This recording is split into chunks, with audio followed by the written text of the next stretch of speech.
I'm here with the fabulous fashion stylist Memsor.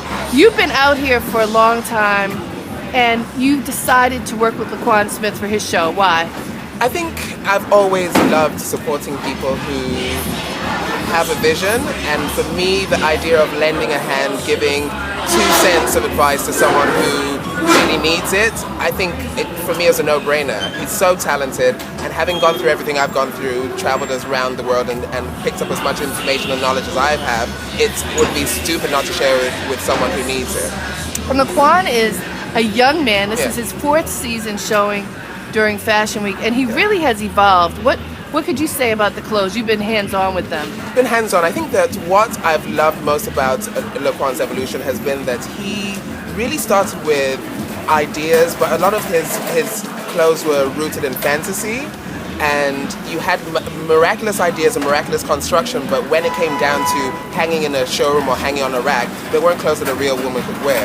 I think that having had a few hard knocks and realizing business-wise you have to be a lot more sensible, I've now noticed that he has a move towards clothes that, while still keep a sense of whimsy and fantasy, actually can be worn.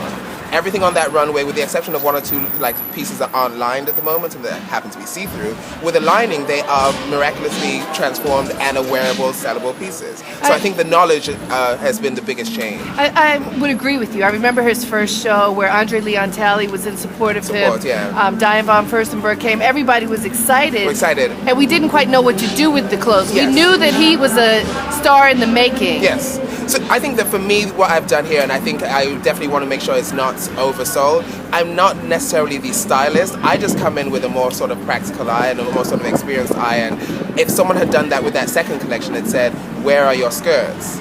Where are your jackets? Does this girl not wear pants? She doesn't like them? And that's all I do. I'm like, hey, what is this girl going to wear this jacket with? What is this? You're wearing a see-through bra top, but the sensible girl wants a jacket to go with that skirt, and she could ignore the see-through bra top as a showpiece. But there might be a girl who wants to wear that. So the idea that his client vacillates from someone who's more outgoing showgirl to a more sort of orthodox Jewish lady who loves the coats, I think shows his range, and it just shows that his clothes can appeal to a wide range of people. And the proof is that he's selling all over the world now. That's the most fantastic piece. 4 seasons in. Not everybody can say that. No, and I think some people can't say that how many seasons in. I think that he's had to go back to the drawing board and realize, okay, sales are an important part, so he has to really make sure he's offering something that remains true to self, but it's obviously able to fly off the racks. And I think that he's moving closer and closer to getting that sorted out. Well, I'm really glad you could bring your expertise to his table. I mean, it's nice to be able to work with someone who is as talented but as sweet as he is. And I think that I call myself the fairy godfather. Emphasis on godfather, less on fairy. There you go. Thank you, Memsor. Here's another of my fairy gotcha.